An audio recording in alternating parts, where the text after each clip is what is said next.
J'aime votre enthousiasme. Retenez votre ardeur, mes jeunes loups. Ce que j'aime par-dessus tout le matin, c'est pêcher les paupières fraîches qui flottent dans mon bol de muesli hyper santé que j'arrose de lait aromatisé au matcha. Quand arrive le soir, je me fais une belle raclette aux 3 épidermes nappés d'une gelée sanguine d'oignon. Bien évidemment, avant de m'abandonner à ce sacro-saint rituel quotidien, je prends le temps de délier mon corps au terme d'une séance de Qigong animal vitaminé. Vous vous doutez bien que mon mouvement favori est celui du tigre qui se jette sur sa proie. Cela peut sembler paradoxal, mais je ne pourrais m'y appliquer avec régularité si je n'étais pas espionné par une vicieuse et charmante petite tête que j'ai dévissée de ma dernière victime. Je pose le crâne sur le sommet de mon chiffonnier en acajou et je positionne de telle sorte que le minois empaillé se comporte comme une sale voileuse, une friponne insatiable. Ensuite, je me déshabille placidement devant elle et me fais siffler la trompette avec langueur comme un mâle reproducteur trop beau pour la ligue. Quand on dispose d'une silhouette comme celle que je me suis sculptée au fil des meurtres, j'ai commencé à tuer à 12 ans, on ne peut pas faire autrement que de faire vouloir une saine autosatisfaction.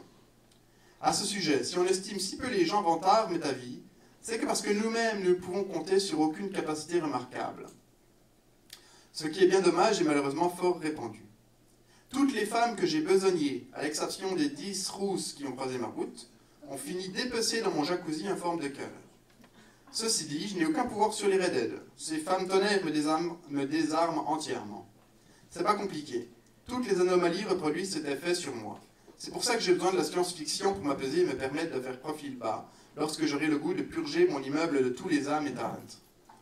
Globalement, je compare ma croisade à un genre particulier d'aide médicale à mourir.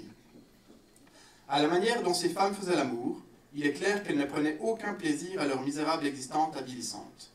J'abrège leur tourment car il m'apparaît évident, sans erreur possible, qu'elles ne fusionneront jamais avec le cosmos ni avec la matière sombre. Le monde se porte mieux lorsqu'il est dépouillé de tous les éléments qui se contentent de vivre sur le pilote automatique.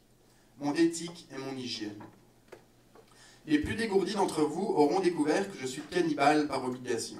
Avec cette masse d'individus hagards et perplexes, dopés aux arts de vivre creux et tout prêt à s'ouvrir les veines pour anticiper le prochain buzz. Manger des pogos aux doigts ne me semble pas si déplacé.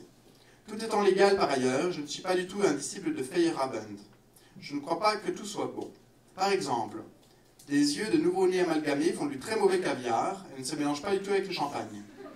Ici, l'accord mets-vin est complètement nul. En revanche, lorsque communier avec ses semblables est aussi difficile que tomber en amour avec un rorcal commun, ton hygiène de vie s'en trouve nécessairement renversée. Établir une distance devient un leitmotiv, un indéfectible credo.